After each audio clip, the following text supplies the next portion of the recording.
Hello guys, welcome to our channel. Today I am going to show you how to block adult website on iPhone. Okay, so let's get started. Then first of all click on settings.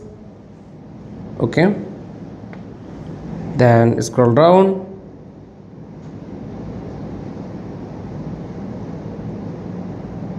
Then tap on screen time. Okay, then scroll, then click on content and privacy restriction, click. Okay, then this option is enable, then tap on. Okay, then contents, scroll,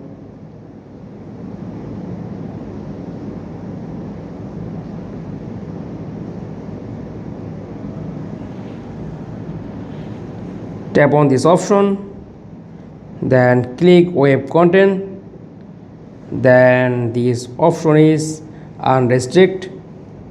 Okay, then that's all. Thanks for watching. Please like, comments and subscribe. Thank you.